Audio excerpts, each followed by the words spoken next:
Good morning, everybody. My name is Samantha Mirabal. I'm back this week with our DesignShop Talk to see what questions you might have about DesignShop.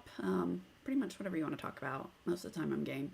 If you have questions, please type them in the comments on the videos. We're live both on Facebook and YouTube. So type them in there, and if you see me looking off to the side, I got a secondary monitor set up over here. So I can try to keep track of comments as they come in, since I'm here by myself with my puppy, whose name I will not say because he's been exceptionally wanting to crawl into my lap today. So we're going to ignore him and hope he stays away. Anyway, all right, guys. So I'll start off with the questions I have. And like I said, type in whatever you want to talk about, whatever questions you might have, and we can do that. But I'll go ahead and jump in on ones that were sent in ahead of time. So I've got this. This is a large embroidery. So if you see this guy right here, about 2.5 feet across. It's done on quilting fabric. Quilting fabric is generally pretty lightweight. Okay, so it says you're using a 3.5 ounce cutaway. So what can be done to prevent this puckering? So first things first, I assume you're using like a broadcloth or something really lightweight. One thing I would suggest is getting some of the fusible no-show. And particularly because it doesn't really matter about the back in this application, I would actually fuse that directly to the fabric, mainly just to stabilize it and give a little bit of body to the fabric itself, so it's not quite as flimsy. If you did it on a twill or something like that, it's a heavier fabric, so you're not going to have as much concern about the weight of the fabric. Okay, but if you get that fusible, there's a no-show mesh that's got a fusible backing on it, and you just heat press it on it, and what that's going to do is just give it a nice solid stabilizer that is bonded to it. Now you can do things like using a 505 adhesive and a cutaway. So you did use a 3.5 ounce cutaway. That's great. Honestly, I personally would have used 2 layers of that. Mainly because you have so many stitches that looks like a fill design. If I had to guess, you're in 100,000 plus stitches, and it's a lot of stitches in a small area on a lightweight fabric. So by stabilizing it really well and then adding that stabilizer, you're going to prevent it shifting. Remember, the game to puckering is not to overstretch. So by fusing it to a stabilizer, you're going to stop the tendency from stretching the fabric as you're rehooping. All right, so you've got that. And then by using a heavy stabilizer, again, that's keeping it nice and stable where, it's not going to move because you've stabilized it well. You've given the stitches enough support so that they're not killing the stabilizer. So if you actually look at the stabilizer specs, a lot of the vendors, the stabilizer manufacturers will actually suggest number of stitches per layer of stabilizer. So like I said, I would personally, with something that large and that heavy of a stitch count, do 2 layers of stabilizer. So yeah, that would be my suggestion. Overall, you did a great job with that. The alignment's pretty darn good, and it's straight across. So for multiple hoopings, that's awesome. The only thing I would suggest is, like I said, stabilizing the fabric beforehand, before you start the whole project. And you can, again, do that with 505. I personally would recommend a fusible backing. Okay. All right, so let me know if that helps there. When setting up a primer stitch, is there any way to adjust the offset without redoing it? Okay, so let's look at that. So there's been a lot of discussion recently on the forums, on the interwebs, because it's that time of year, right, where everyone wants to do stockings, and you got the fur that wants to eat your names and things like that. And yes, that's how I think about it, the fur eating the names. So, that primer stitch is a global underlay which helps hold the nap down. You can use it on towels, on beanies, on stocking, anything that has a texture or a nap to it, or that you need to stabilize before you go through it. So this specific question was, hey, if I use that primer stitch, how can I adjust it without redoing it? Okay, so I'm going to copy and paste this over here, and let's set it up. So object, generate prime. So this is a version 11, whatever. Let's see. I have been, yeah. So this is the version 11's feature. Version 10 does not have the primer stitch. So you select the object you want to create the primer around, go generate primer, do a drop down here to the primer stitch, and you can set this to whatever you want. And what that's going to do is create that primer stitch for you so that now it's kind of sculpted to whatever the design is. Notice it's just 2 fills with opposite stitch directions. Okay, so you wanted to know, how do I change that distance? So let's say you want it to be larger. All right, so if you select that color, all right, select the 2 objects that were created, go to operations. So you select them, right click, operations, offset outline. Okay, so here, let's say I wanted to make it 10 bigger. All right, so that'll offset it 10 points. If I want to make it smaller, offset outline, negative 20 points.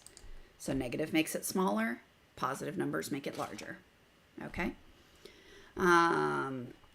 it's that simple to adjust it. So you can keep on making it larger or smaller, however you see fit. And good morning, Gabby and Lorena and Lisa. Thanks for joining today. All right, so that's how to adjust that. Now, I'm going to go jump to a question, but I did see a whole lot of questions this week on how to do primer stitches different ways. What if you don't have the pro level with the primer stitch? What are some different options? So I want to cover that just because I've seen it a lot this week. But let's look at Lisa's question. When I want to look at an embroidery pattern I purchased online, it opens in DesignShop 10 instead of 11. What can I do? I would just go into DesignShop 11 and do File Open and go find the file. There is a way to, it's a Windows thing, to reassign what program is associated with the opens. And honest to goodness, I can't remember where that is. What I would suggest doing is calling tech support.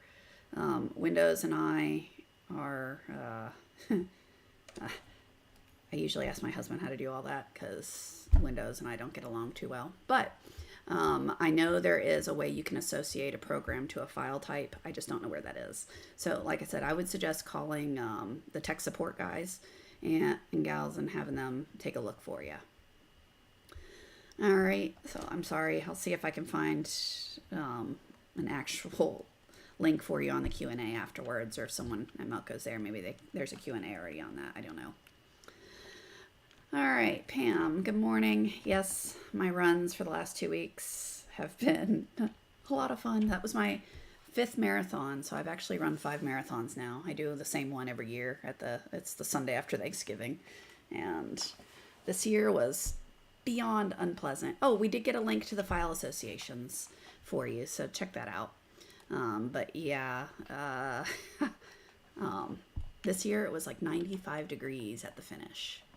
And let me just tell you, that's not fun at all. Anyway, let's see. What other questions do we have? So we did get a link to the file associations. Oh, I still want to do the primers. Okay. So if these Q&As are for everyone. So it's whether you're beginner or advanced. Generally I can answer most questions. I don't have all the answers. When I don't know them, I try to get you help from someone else. So, yeah. But yeah, we do these. We try to do them weekly. I had 2 weeks, one for the holiday and then another because I've been racing like a fiend, doing my marathon and trail race. So, but I'm back. All right. We had a question typed in. How do you split an element? Ooh, I like that one. Let's do that one. All right, so I'm going to move that. This is just an element. So let's say I want to split it so that it's just Sam and I don't want to regenerate it. So there's a few ways we can do it. So if you use this insert splice, okay, so a splice is just a point where as the stitching passes here, it's going to do a needle penetration along there. So if you've got a complete fill, so let me quick make this an actual fill so you can see it. So a splice puts a needle penetration there so you get some definition to it. Now, if I want to then take this element and split it, and why this technique is better is if you've got multiple splices and you don't want to have to split it one at a time, you just want to say, all right, split them all, break this element apart. How do you do that? All right, so this is one way. I can select it, right click, go to operations, and then break object. What does that do? Everywhere there was a splice, it splits it into a different shape. Okay, so that's one way. What's another way we can do this? Because we can do this all kinds of ways. So let's see, I got another element here. I'm gonna make it a fill again so we can look at it. So another way we can split it is if we select the points we want to split across. All right, so I'm gonna pick one point, hold the control key down on my keyboard, and then select another one.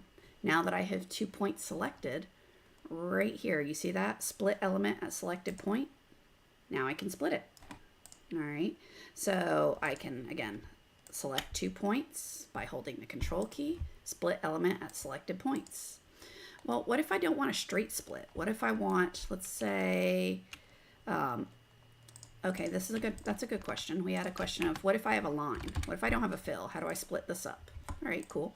So if I got a line, this also works the same way for single line. So I'll draw a few of them. All right, so I got a single line, which is a fixed width column, and then I just have a running stitch here. So first off, you add a point where you want to split it.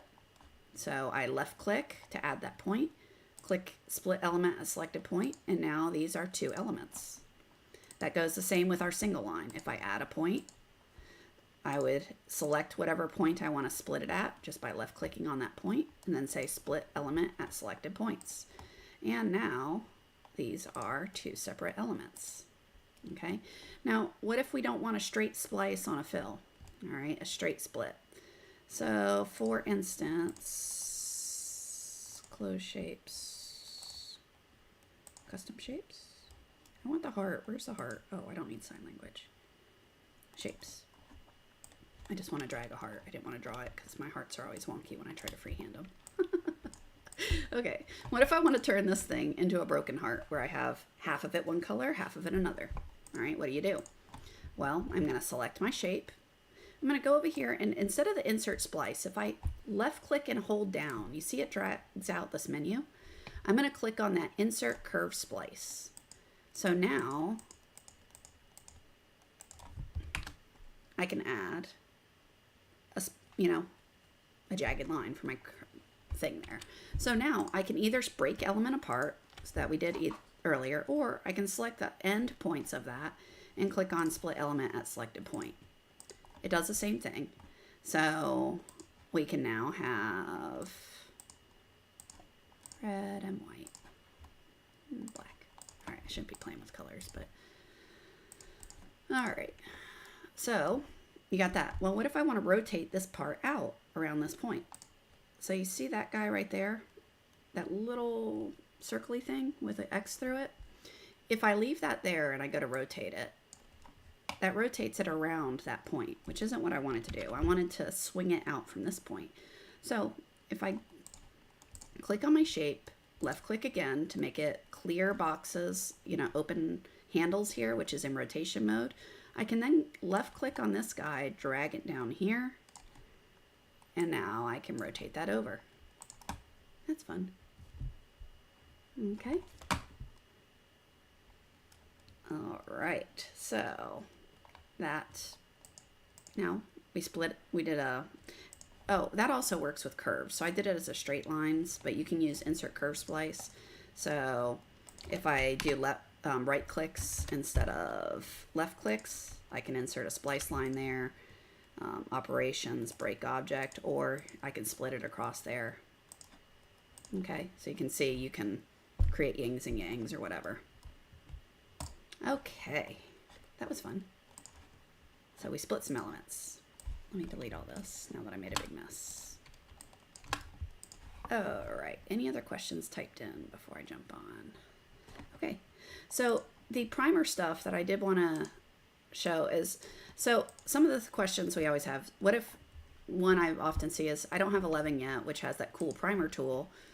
objects. I don't have that feature. So what are my options? Okay, well, if you have pro version of the older ones, what you can do is, I created this down here this way, so I'm just going to recreate it to show you how it was done. So if I copy and paste my text, I'm just going to move it down here so it overlaps this stuff. And I like to convert it to vector. All right, so now I've got that same text down there in vector format. All right, so when I'm doing my offset, I've got to create something to offset from, okay, to create this kind of sculpt border. So I need to fill in all those gaps of the name, okay? So this blue thing that I drew there, that's a vector. How did I do that? I'll delete it and just redraw it. So I came over to this guy right here, held that down, say select vector fill, and I'm going to do it a lot sloppier than I did earlier, just to get the point. Okay. So all I'm trying to do is fill in all the gaps on my letters. And I'm going to merge these anyway, so it doesn't have to be perfect. So I'm going to hold that across, do a curve, because why not? And then let's do a curve here. There, I'm going to close it. All right, so now I can select all this stuff that are vectors, and by left click and drag, right here you've got the combine elements. So I can combine those all, and now I have something I can offset. If you don't like that shape, you can do something else, but here I'm going to go Object, Offset, Outline, and let's say 30. Cool. All right, so now I just need to turn this into that underlay. So how do we do that? Well, first off, I'm going to give it a stitch direction. Now it's just a really big fill, which, okay, that's cute, but let's make it green. We want it more open. All right, so I'm going to go into the properties. I'm going to turn off auto. I'm going to make this 30 for the density. I'll turn on Trapunto because I like Trapunto. I'll show you the difference of what that does. I'm going to turn off auto underlay, make the border margin 0, make that 30, and that 90, so it's perpendicular, and I'm going to turn off the secondary underlay. All right, so I get the same look, see that I did there by using the primer stitch. Took me some more clicks, but if you don't have it, then this is a way you can still do it. All right, so that Trapunto, let me just show you that one. If I turn that off, notice what that does is, see all my edges here? It doesn't run this stitch all the way to the edge before it jumps to the next row, so it just jumps to the next stitch. If I turn on Trapunto,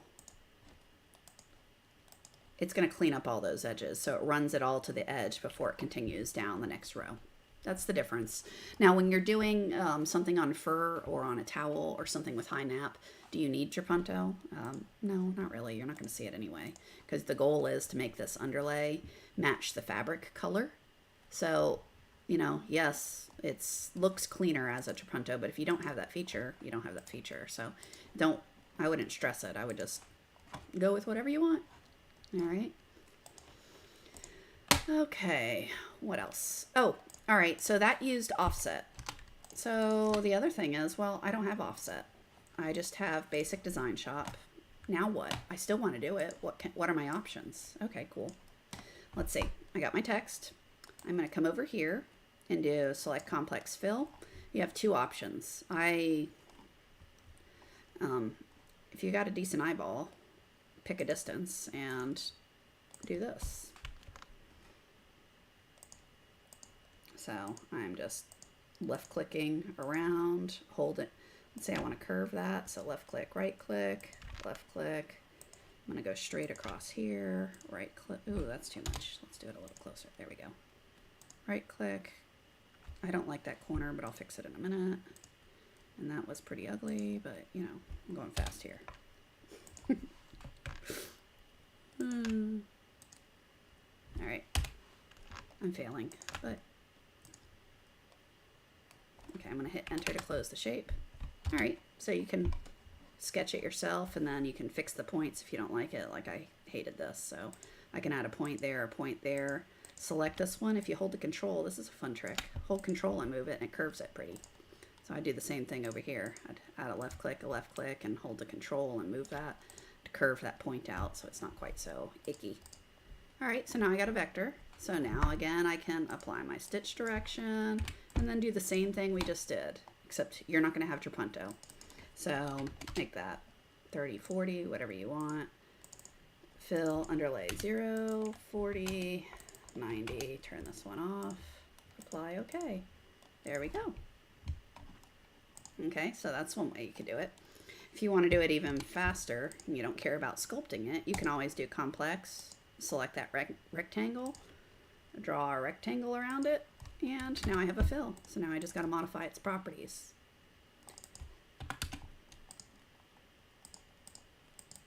Zero, 40, 90, turn that one off, apply, OK. Okay.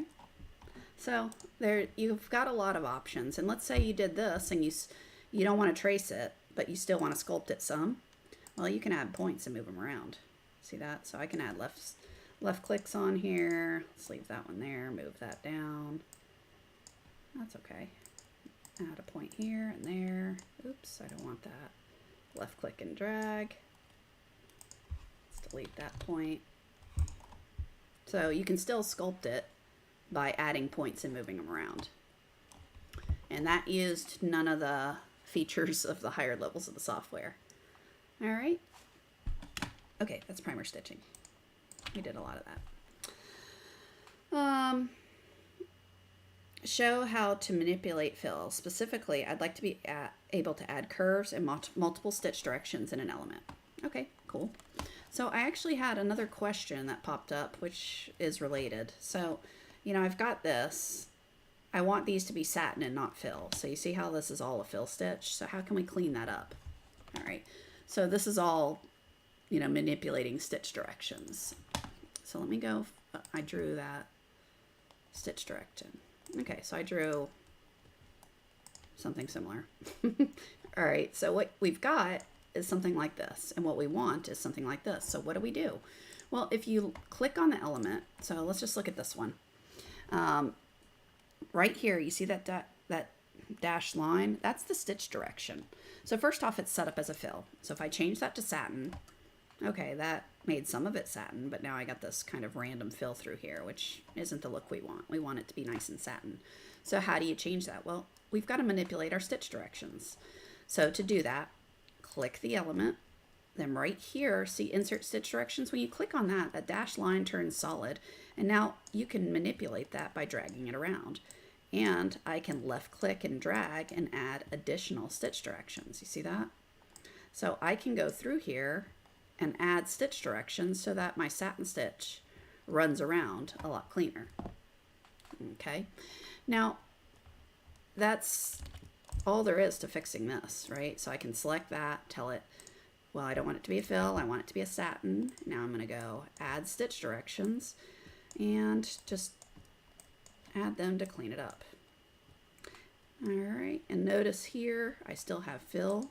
Why? If you go into the properties, right here, use fill for stitch lines greater than 80 points. That means from this edge to that edge, it's larger than 80 points. So you really don't want them any bigger than that. So, but if I move my wireframe a little bit, I can adjust it to be smaller, and now that's fill. Here I can change the stitch direction likely. Let's see if I'm, yep.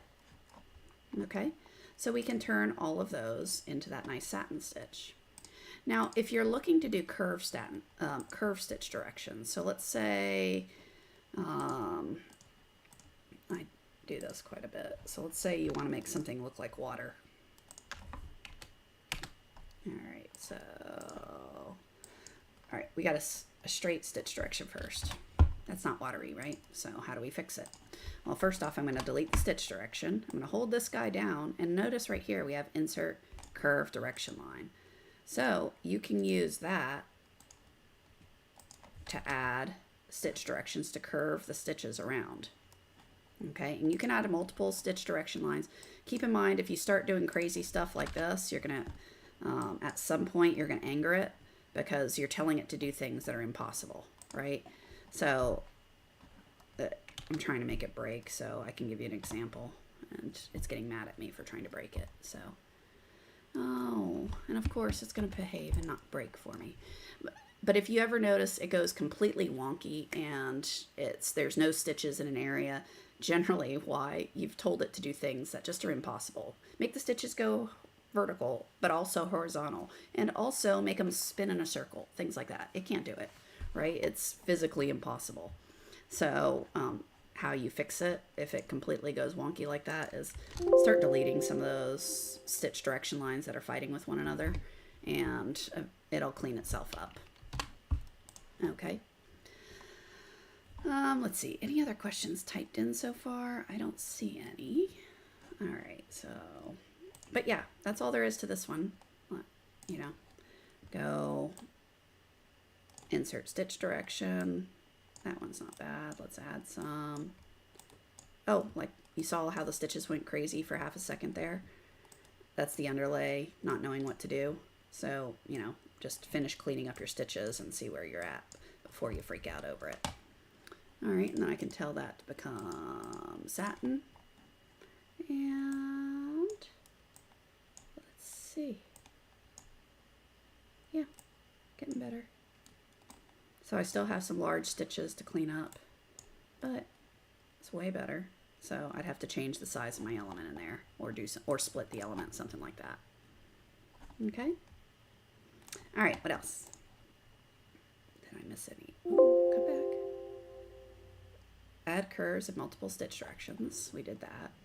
We did the satin stitch. I just purchased version 11. Is there anything I need to know or record before doing the upgrade? Just write down your serial number. Your software is all I do. And typically I don't even write it down. I grab my phone and take a picture of it on the security screen. I would just deactivate your software, install the new one, and reactivate. So you can't really mess it up. At least I don't think you can. All right, so is there a way to push the frame back on my machine if you need to change the bobbin when running hats? Yeah, there's a few things. So on your keypad, you can use the hoop and arrow buttons to move the hat hoop around. Okay, so when you do that, it will move it out, but you're also away from where the last stitch was. All right, so the command to go back, return to last stitch, is left, right, and it'll go back to where you ended.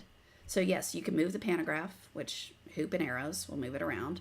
And when you're ready to restart, you can do the left and right arrow, and that'll return you to your last stitch of where you had stopped. Put the and then you make it go again. So yeah, pretty easy. Okay, so those were all the questions I had. Did I skip any of them? I don't mean to. We did that. Cool. All right. Ooh, Alaska Marathon. I'm thinking about doing the 50 states, so I might take you up on that, Lorena. So thank you guys, everyone, for joining me. If you have questions, type them in. I'll waste a little bit of time here in case anyone's got anything else. But if not, I know Christmas is coming up, or the holiday season, whatever it is for you. So hope everyone's trying to stay stress-free during the rush of everyone wanting things tomorrow. I gotta go make all my machines run after this, so I'm gonna be sewing for a while. But fun times. You guys have a fantastic week. I will be back next week. Gonna aim for Thursday, I think. This week was supposed to be Thursday, but we had a conflict, so today it is. All right. Well, you guys enjoy your weekend. Have fun sewing. Hope this was helpful. If you have questions, let us know what you want to go over, and we will try to get it worked in for you. All right. Thanks, y'all. Talk to you next time.